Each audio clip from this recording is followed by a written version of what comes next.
Alright, so just a little more forward progress here. Fuel pump is mounted, as is the oil pressure sending unit.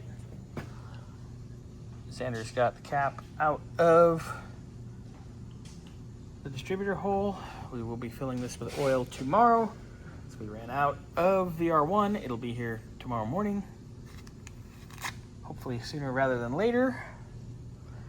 I am over here getting ready to take care of the new distributor, get rid of the points, get ready to put our Pertronix igniter in, and I'm just going to mock up the distributor this evening so we can actually route our plug wires and have all of that done. Of course, then I will pull that out tomorrow. It just takes 2 seconds. So we can prime the oil system and then put the oil pump drive shaft in.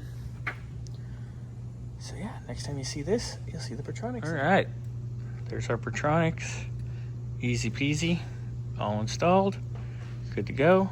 Now I'm just gonna stab our distributor, kind of locate it where we want it, put the cap on it, mark where we want 1, because the distributor's, the actually engine is right where we want it at TDC.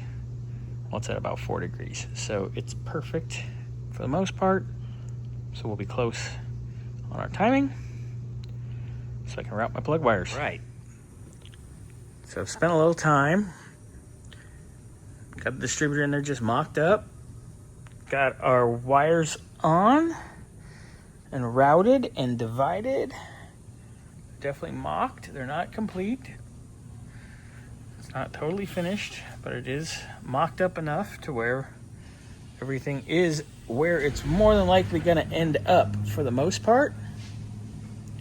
You know, until we get headers and everything in and get it on the car. But the routing's nice, as it was. Looking good. Looking real good. Coming along. Coming along. Delicious. I love it.